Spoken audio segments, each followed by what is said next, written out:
Rebonjour à tous, donc pour la suite du cours sur le marché, on se retrouve donc tous à la page 3 dans la partie B, donc en bas de la page 3.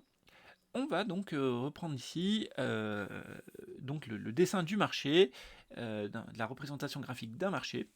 Donc on se rappelle qu'un marché, hein, c'est ce lieu réel ou fictif de rencontre entre l'offre et la demande, où l'offre et la demande se mettent d'accord donc pour fixer un prix qui est profitable, qui permet l'échange et qui est profitable pour l'offreur et le demandeur, les offreurs et les demandeurs. On a vu que les offreurs, c'était ceux qui vendaient un produit, et que l'offre, c'est l'agrégation de tous ceux qui veulent vendre en fonction des différents niveaux de prix. La demande, c'est l'agrégation par contre cette fois de tous les gens qui sont prêts à acheter de ce produit en fonction donc des différents niveaux de prix possibles. Donc justement, on est parti. Une première représentation graphique, donc ça faut savoir les faire, hein, c'est des choses assez simples. Donc normalement vous n'avez que le petit tableau, tableau voilà, qui récapitule les quantités demandées en fonction des prix.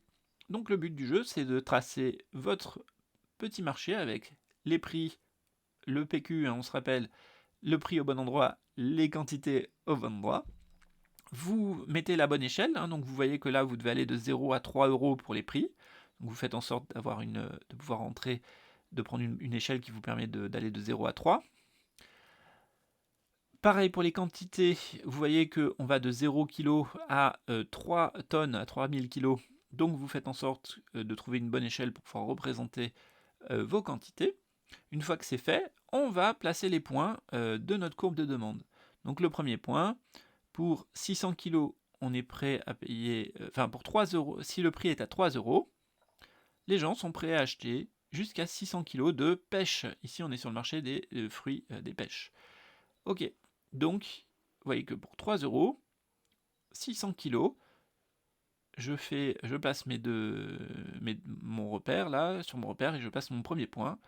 Hop. Donc tous les traits droits sont faits à la règle, hein. Je vous rappelle, pareil, quand vous prenez vos mesures, là, ici, à la règle, vous faites ça bien proprement, règle Wecker. Et quand c'est une courbe, vous faites en sorte de bien stabiliser votre main pour avoir pour faire un bel arc de cercle euh, euh, qui soit régulier euh, et propre. Voilà. Donc d'abord propre et ensuite rapide. Le but c'est d'apprendre à le faire proprement et rapidement pour ne pas perdre de temps le jour des examens. Ok, donc voilà, vous placez tous vos points et une fois que vous avez terminé, vous essayez de bien placer votre main pour faire un tracé de la courbe. Et on voit donc que notre demande, eh bien, plus les prix sont faibles, plus les quantités qu'on va demander sont importantes. Et on a bien une demande qui dédescend, une demande qui est décroissante par rapport au prix. Donc ça, c'est les acheteurs. Maintenant, si on est du côté des vendeurs de pêche, des gens qui produisent et qui vendent des pêches, eh bien eux, comment ils vont fonctionner? Eux, c'est l'inverse. Si le prix potentiel des pêches était très très très faible, ils ne seraient pas très très intéressés à aller planter des pêchers, s'occuper de faire des engrais, de les protéger. Ils passeraient pas beaucoup de temps à essayer de les vendre. Et donc, si le prix des pêches n'était pas très élevé, il y aurait une offre de pêche qui serait plutôt faible. On voit ici, si le prix est de 0,60 centimes, eh bien seulement 500 kg de pêche seraient vendus et on laisserait les arbres un peu à l'abandon, tout ça, tout ça. A l'inverse, si jamais les prix étaient potentiellement très élevés, à ce moment-là, les offreurs de pêche planteraient plus de pêchers à long terme. Qui plus est sur les pêchers déjà là, bien ils les protégeraient mieux pour éviter qu'il y ait la moindre perte de pêche, hein. Chaque pêche du coup vaudrait cher, donc il faudrait faire très attention. On mettrait des engrais, on travaillerait à une meilleure pollinisation, on s'assurerait d'un stockage qui fait qu'il y ait moins de pertes, etc. On serait prêt à investir beaucoup d'efforts pour vendre chaque pêche, vu que chaque pêche rapporte beaucoup d'argent. Et donc on voit que si le prix était à 3 euros le kilo, on pourrait faire augmenter la production à 2 tonnes de pêche. euh, 2 tonnes de pêche. Voilà. Et ici, on voit bien que, en général, hein, c'est pareil, il y a des exceptions, mais en général, l'offre est d'autant plus importante sur un marché que les prix potentiels sont élevés, et à l'inverse, elle est d'autant plus faible que les prix potentiels de vente sont faibles.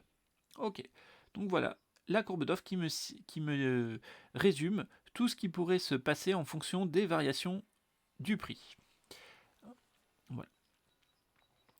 Donc, j'espère que là c'est bon pour vous, on passe à la suite. Alors, on va aller maintenant sur le document 4, où on a des petites subtilités à voir. En plus, il y a des erreurs sur le document imprimé, donc vous allez pouvoir les corriger. Alors, le but, c'est de se demander maintenant, pourquoi est-ce que, est-ce que la pente, quelle est la pente de la courbe d'offre et de la courbe de demande? Et donc, on verra qu'est-ce qui fait que la pente de la courbe est plus ou moins pentue. On va juste s'intéresser par contre à la courbe de demande. On va pas faire la courbe d'offre, mais c'est à peu près, c'est d'autres critères, mais on restera dans la même logique. Donc, la courbe de demande, donc on y va avec ce petit extrait d'article. Au supermarché, le consommateur sera par exemple plus sensible à l'augmentation du prix des œufs, un œuf n'a guère de substitut, qu'à celui du café, remplaçable éventuellement par du thé. Ok, donc l'idée c'est que voilà, les œufs, si j'en ai besoin pour mes repas, pour faire des gâteaux, pour faire plein de choses, pour faire des crêpes, je peux pas mettre autre chose que ça. C'est compliqué de mettre autre chose que ça. Donc en fait, même si le prix des œufs augmente beaucoup, eh ben, je vais être obligé de prendre à peu près la même quantité d'œufs pour, je sais pas, pour 6 personnes, pour tant de crêpes, voilà, je peux pas changer la quantité d'œufs que je vais prendre. Donc même si les œufs sont plus chers, eh ben, je vais prendre la même quantité d'œufs. D'accord? Alors que le café, si vous êtes indifférent au café ou au thé, si le prix du café se met à augmenter, eh ben, vous allez arrêter de prendre du café, vous allez prendre autre chose. Alors par exemple, vous allez prendre du thé, voilà, ok à la place. Et donc là, on voit que selon le type de bien, selon les circonstances, on n'est pas du tout sensible de la même manière à une variation du prix, et c'est ça qui va faire les différences de courbe, très souvent. On continue. Et s'il n'apprécie de surcroît son café qu'avec du sucre, en cas de hausse du prix du café, c'est non seulement la demande de café, la quantité demandée pour être précis, la demande de café qui baissera, mais aussi celle du sucre. Pourquoi? Parce que c'est un bien complémentaire du café. Donc l'idée c'est que si jamais il prenait son thé nature et son café avec du sucre, si jamais le prix du café augmente, eh bien il va arrêter de prendre du café, il va prendre plus que du thé.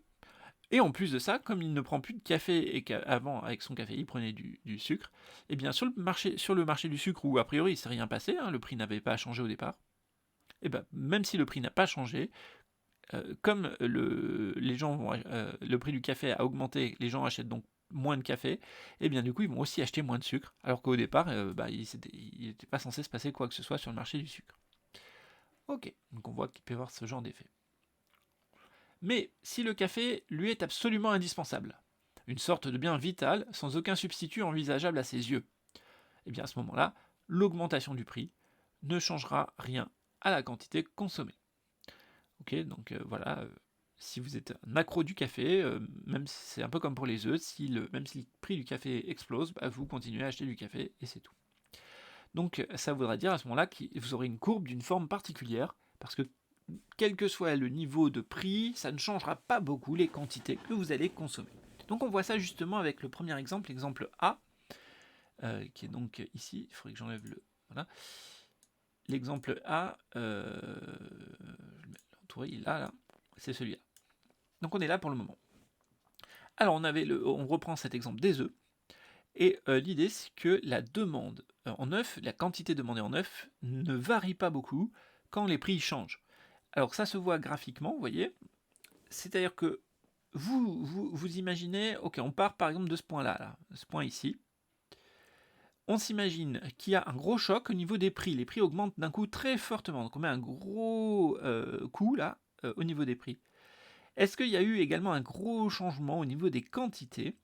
Eh bien là, on voit que non, il y a un changement sur les quantités, mais qui est beaucoup moins fort. Donc on voit qu'il faut un gros coup sur les prix pour faire un petit mouvement sur les quantités, c'est donc une demande qui est plutôt peu sensible, d'accord, aux variations du prix. Il faut des gros coups sur les prix pour faire des petits changements sur les quantités, c'est pas très très sensible. Ok. Donc ça, c'est ce qu'on appelle des biens. Alors c'est justement là, vous vous corrigez parce qu'il y a des erreurs sur ce graphique. Hein. Vous voyez que substituable, je l'ai rayé. C'est un bien qui justement n'a pas de substitut. C'est l'inverse. Un bien qui n'a pas de substitut. Donc comme je ne peux pas faire autrement, même si les prix changent, je ne peux pas changer les quantités. Donc autre exemple de ce type de bien, c'était, on en avait déjà parlé, l'essence par exemple, le prix du pétrole. Eh bien en fait, même si la plupart des déplacements sont des déplacements contraints, hein, c'est pour le travail, pour les enfants, pour les courses, et donc c'est pas des choses sur lesquelles on peut pas faire autrement. Donc en fait, même si le prix de l'essence augmente, et ben vu comment sont organisés aujourd'hui les transports, et bien les quantités d'essence que les gens vont consommer ne vont pas beaucoup changer. Voilà. Ok. Donc on a dans ces cas-là cette pente qui est très très très forte, quasiment une ligne droite, parce que le but c'est qu'on on peut pas beaucoup changer sur l'axe des quantités, d'où le fait qu'on ait cette pente verticale. Par contre, les prix varient beaucoup, ils peuvent beaucoup varier. Autre cas, donc on va passer sur la partie droite, la partie B. Alors c'est la demande de bijoux. Alors attention, c'est pas la demande de bijoux de luxe, hein, ça serait plutôt la demande de bijoux comme des bijoux de plage, où vous savez, vous avez au bord de la plage là plein de petits magasins qui vous vendent des petits bijoux là, des petites, pas des magasins mais des stands qui vous vendent des bijoux, et puis vous savez que vous avez les mêmes bijoux dans plusieurs stands. Et puis si vous ne les avez pas ici, vous les avez à Fréjus, si vous êtes à Cannes-sur-Mer, bah, vous allez les prendre à Saint-Laurent-du-Var, etc. Et donc sur ces petits bijoux de plage, c'est des bijoux qui sont pas ils sont un peu chers pour ce que c'est, mais ils sont pas très chers, ils restent abordables pour beaucoup de gens. Ils restent abordables, mais si il y a un petit changement de prix, eh bien ça vaut très vite le coup d'aller faire 500 mètres et d'aller trouver un autre vendeur qui vend un petit peu moins cher. Ou en tout cas, voilà, si ça commence à monter un petit peu, on va pas acheter ce genre de bijoux là. C'est pas des biens indispensables, on peut s'en passer, et donc on va faire ça. Eh bien, ça se traduit comment? Ça se traduit par le fait que ici, il suffit d'un petit changement dans les prix, une petite hausse de prix, pour qu'il y ait plus personne qui achète ces bijoux à cet endroit-là. D'accord? Et donc vous voyez que là, un petit changement sur les prix en numéro 1 entraîne un gros changement plus gros sur les quantités. Donc à ce moment-là, on a affaire à un bien qui au contraire est très sensible à une variation des prix. Hein, donc un tout petit changement de prix fait que hop, tout le monde arrête d'acheter. Voilà. Alors faites bien attention aussi au sens des flèches, hein, si vous les reproduisez, vu que la hausse du prix, ça entraîne une baisse des quantités et pas une hausse des quantités. Voilà, donc vous voyez que là, les pentes ne sont pas les mêmes. Et donc quand on a un bien qui est très très très très très sensible à la variation des prix, vous avez une droite de demande qui est quasiment horizontale, qui a une pente très très faible ou qui est voire horizontale. Et donc là, un petit changement sur les prix a de très très grosses conséquences sur le marché. Hein, des fois, vous êtes sur Internet, eh bien, il y a un site qui va vendre le même produit 1 euro moins cher que l'autre. Hein, eh bien, cet euro de différence peut faire qu'il a 100 fois plus de clients que celui qui vend 1 euro plus cher. Donc un petit changement sur les prix peut suffire à faire gagner ou perdre beaucoup de clients dans certains cas. Pas toujours. Hein. Ensuite, on va avoir donc surtout le cas C. Le cas D vous intéressera un petit peu moins, c'est un petit peu... Le cas C est intéressant. Alors vous rayez, hein, c'est pas des offres, hein, ce ne sont que des demandes. Hein. Tout ce qu'on voit là, ce ne sont que des demandes. Alors, le cas C, il est un peu bizarre parce que vous voyez que c'est une courbe de demande, mais en fait là, quand les prix augmentent, bah, les quantités que les gens sont prêts à acheter augmentent aussi. Alors ça peut paraître bizarre, ça c'est qu'est-ce que c'est que ce truc les gens qui veulent en acheter plus parce que c'est plus cher. Et ben en fait ça concerne certains cas un peu exceptionnel, c'est un type de bien. Donc premier cas, c'est, on va le voir, le cas des biens de luxe, donc, celui qui est présenté là sur le graphique. Et l'idée c'est quoi? C'est que c'est des biens qui ont une particularité, c'est que normalement l'usage d'un bien c'est un usage technique, il vous faut, je sais pas moi, une cuillère ou un couteau, il faut qu'il coupe, voilà, ok, ça marche. Donc il a une fonctionnalité, un usage plutôt technique. Mais certains biens ont un usage social, et un usage social très particulier, qui va consister à justement montrer que vous pouvez vous payer un truc que les autres ne peuvent pas se payer. Et l'idée donc c'est que c'est parce que c'est cher que des gens vont vouloir l'acheter, parce qu'il permet de montrer que hop, vous êtes en capacité, vous, de vous payer ce truc cher. Donc ça, c'est un truc qui a été exploité pas mal, par exemple, par Apple, qui, du coup, vendait son produit plus cher, et que c'était ce côté plus cher du produit qui donnait cette image voilà, de je peux me payer un Apple, quoi. Donc vous aviez un côté social, en plus, un côté affichage social, qui venait se surajouter. Donc c'est pareil, si vous voulez acheter une Maserati, hein, par exemple, je dis vous, en soi, il y a très peu de gens qui ont ce... Enfin, en général, il y a des gens qui se disent oui, j'aimerais bien, mais enfin, ils rigolent un peu parce qu'ils savent très bien que ça n'a pas non plus de grand intérêt. Et que pour le coup, une Maserati, par exemple, c'est très très peu pratique comme voiture, parce que vous pouvez aller nulle part avec, voilà, c'est très joli, hein, c'est bien, mais ok, super. Sauf que bon, la plupart des usages d'une voiture, on ne peut pas s'en servir, justement. Voilà. Mais l'idée, c'est ça, c'est que une Maserati, bah, c'est parce qu'elle est chère, que donc peu de gens peuvent se la payer, que ça fait partie des raisons pour lesquelles les gens peuvent vouloir ce type de voiture. Voilà, c'est pas que ça, hein, mais c'est un des éléments, parce que clairement, je vous dis, à l'usage, vous pouvez pas vous en servir, on peut difficilement s'en servir de manière quotidienne. Voilà. Ok, en tout cas pas pour aller dans n'importe quel endroit, n'importe quel métier, non plus. Donc voilà, c'est des biens, voilà, on a vu, assez bizarrement, c'est parce qu'ils sont chers que les gens vont vouloir les acheter. Il y a un autre cas où on a des courbes de demande un peu de ce type-là, un peu bizarre. Alors celui-là n'est pas illustré, je vous raconte cette petite histoire. Donc on appelle ça des biens Giffen. Alors Giffen, c'est le nom d'un économiste, hein, G-I-2-F-E-N, bon c'est pas important à le retenir. Pour illustrer ce que c'est qu'un bien Giffen, on peut prendre l'exemple de ce qui s'est passé au moment de la famine en Irlande. La famine en Irlande, pour vous resituer ça, c'est la grande famine, c'est au 19e siècle, on est en plein milieu du 19e. En fait, l'Irlande, à ce moment-là, une colonie de l'Angleterre, une colonie où ça se passe à peu près aussi mal, hein, que dans les dans les autres colonies. En fait, c'est justement pas plus une vraie ou une fausse colonie que les autres. Mais justement, les Irlandais sont quasiment pas traités comme, parfois pas vus exactement comme les autres êtres humains, etc. Enfin, ils ont voilà, ils sont chassés des terres, tout ça. Il y a plein de trucs qui se passent, c'est pas très joyeux. Et ces Irlandais donc se retrouvent, en plus, vient s'ajouter aux difficultés économiques et sociales dans lesquelles ils ont été mis, vient s'ajouter une maladie de la pomme de terre qui va rendre plus difficile l'exploitation des pommes de terre.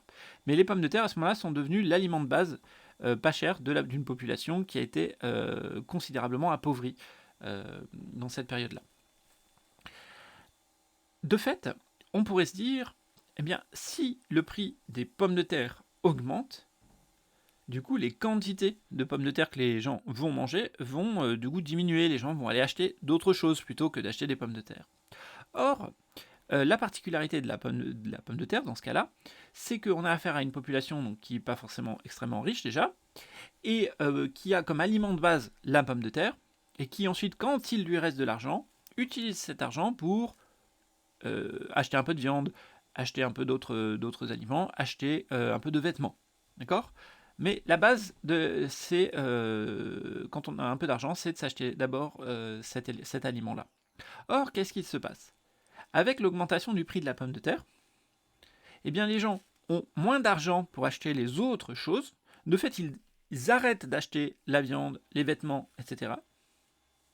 Et le peu d'argent qui leur reste, ils vont le reverser du coup dans l'achat de pommes de terre. Et vous vous retrouvez avec cette situation très paradoxale, où donc à cause de l'augmentation du prix de la pomme de terre, les gens n'achètent plus les substituts, ne peuvent plus acheter les autres éléments, et donc ne vont plus acheter le reste, mais du coup ne vont acheter que des pommes de terre, et donc vont acheter plus de cet aliment de base. Ok, et donc vous avez pareil, ça fait la même courbe, hein, ça ressemble à la courbe, alors, sauf que c'est pas un bien de luxe, là c'est l'inverse, c'est parce que c'est un bien de base et que son augmentation empêche d'acheter les autres biens, que c'est à cause de ça que on se retrouve avec le fait que, alors que le prix augmente, les quantités augmentent aussi. Ok, voilà, donc voilà. Donc on pourrait avoir tout à fait le phénomène, par exemple avec le pétrole, c'est-à-dire un cas un peu bizarre qui fait que donc le pétrole est aujourd'hui indispensable, hein, l'essence par exemple. L'augmentation du coût de la vie, du coût de l'essence, fait que, par exemple, les gens n'auront peut-être plus les moyens de se payer un voyage en avion ou je sais pas quoi, d'accord, des voyages lointains, parce qu'ils auront perdu du pouvoir d'achat. Du coup, qu'est-ce qu'ils feront ? Ils feront des petites vacances locales et ils le feront avec la voiture quand même. Et donc, en fait, on peut se retrouver tout à fait avec ce paradoxe que l'augmentation du prix du pétrole peut faire augmenter la demande de pétrole pour les particuliers. Voilà, qui vont se retrouver dans l'incapacité d'utiliser d'autres moyens. Donc, c'est pas interdit hein, qu'on ait un effet Giffen, par exemple, sur l'essence, pour reprendre cet exemple-là. Voilà, donc vous pouvez noter les petites réponses. Alors pourquoi la demande d'œufs est-elle une droite presque verticale ? Eh bien ici c'était parce que il n'y a pas de substitut aux œufs. Donc je ne vais pas changer mes quantités d'œufs, quel que soit le prix. Et il n'y a pas de substitut, je ne peux pas faire autrement qu'acheter ces œufs-là. Donc ça me donne une droite plutôt verticale. Pour la 6, sur les bijoux, à l'inverse, les bijoux, c'était pas un bien indispensable. Et c'était les bijoux, si ceux-là ils sont un peu plus chers, je peux acheter autre chose. Voilà, c'est pas un bien indispensable. Donc si les prix changent sur les bijoux de plage, hop, je peux très vite soit ne pas en acheter du tout, soit aller en acheter dans une autre ville ou ailleurs, ou en acheter d'autres qui sont dans une gamme qui correspond mieux à mon budget. Question 7. La droite de demande d'un bien ou d'un service est-elle toujours décroissante selon le prix ? Donc on vient de le voir, non, pas toujours. Le plus souvent, elle est décroissante, c'est-à-dire plus c'est cher, moins les gens achètent, mais il y a des exceptions. Par exemple, dans le cas des biens de luxe, avec le snob effect pour le dire à l'anglaise, mais c'est des biens de luxe, quoi. Et on parle d'effets ostentatoires aussi, de recherche d'ostentation, des biens de luxe. Ostentatoire, c'est-à-dire que c'est fait pour être vu. Le but, c'est que ce soit vu. Et il y a aussi, on a vu le cas de biens qui au contraire sont tellement des biens indispensables de base que quand leur prix augmente, comme on ne peut pas s'en passer, ça nous empêche d'acheter d'autres biens et ça nous contraint à acheter plus de ce bien de base et à n'acheter plus que ce bien de base. Voilà. Ensuite, dernier, c'était le 8. Il s'agissait de se demander à quoi pourrait ressembler la demande de café d'un consommateur qui aimerait beaucoup le thé. Alors l'idée, ça serait que sa demande de café serait très très variable et dépendrait vraiment du prix, quoi. Voilà, donc si le prix est un tout petit peu plus élevé, eh bien il n'en achèterait pas du tout parce qu'il s'en fout, il veut boire du thé. Par contre, il faut, voilà, si vous baissiez le prix, il pourrait de temps en temps passer au café. Alors en fait, la formulation de l'exo est pas très très bonne, donc c'est pas très. Il y a deux réponses possibles, hein. Il y a celle-là ou celle d'une demande de café qui serait en fait très basse sur les quantités. Et c'est-à-dire que même si le prix était quasiment gratuit, il ne monterait pas très haut sur les quantités. Donc vous avez deux réponses possibles. Bon, c'est pas très important, hein. Voilà. Alors on y va ensuite, vous essayez, là vous mettez la pause si un petit instant, vous regardez le bilan auto-évalué, essayez de le faire vite fait, voilà, et voilà, donc normalement vous avez mis la pause, moi je reprends direct, et on y va pour compléter ce petit bilan. Donc voilà, le marché c'est bien le lieu de rencontre de la demande des acheteurs, hein, c'est bien les acheteurs qui font la demande, donc de la demande des acheteurs, et des vendeurs. Les vendeurs, c'est ceux qui offrent, donc de l'offre des vendeurs, dans le but de réaliser, ils font quoi ? Ils font un échange. La demande, ça représente donc la quantité de produits que les acheteurs sont prêts à acquérir. On se rappelle, pour chaque niveau potentiel de prix. Hein. L'offre représente la quantité, en fait, ça veut dire les quantités de produits que les vendeurs sont prêts à vendre Et on se rappelle, pour chaque niveau potentiel de prix, même si là, c'est pas marqué dans la synthèse. Ensuite, pour tout produit, une baisse des prix conduit les acheteurs à, généralement, il faudrait ajouter, accroître leur demande, et les vendeurs à, généralement, baisser leur offre. Alors, pour être précis, ils n'accroissent pas leur demande ou ils ne baissent pas leur offre. Ils accroissent les quantités qu'ils demandent parce que la demande reste la même. La courbe de demande, elle ne bouge pas. Par contre, en fonction du prix, on ne va pas arriver au même endroit de la courbe. Donc c'est la quantité demandée ou la quantité offerte qui va changer. Mais c'est vrai que généralement, quand on en parle, on dit qu'on augmente la demande, mais en fait, on veut dire qu'on augmente la quantité demandée parce que la courbe de demande, elle n'a pas bougé. Ça, c'est important dans ce cas-là. La courbe d'offre, pareil. Alors ensuite, pour terminer, plus le prix d'un bien est élevé, et plus les quantités demandées du bien sont faibles. Donc plus le prix d'un bien est élevé, et plus les quantités demandées du bien sont faibles en général. Vous voyez que là, on a bien précisé que c'est bien les quantités qui ont changé, pas la demande elle-même. Les économistes appellent cela donc la loi de la demande, et on a de l'autre côté la loi de l'offre. Et donc en cumulant ces deux-là, on a la loi de l'offre et de la demande, qui veut dire en fait la loi de l'offre et la loi de la demande qui se confrontent.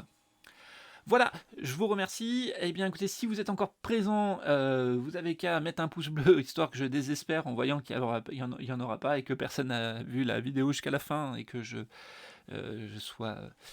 puisse aller me lamenter sur ces nouvelles générations.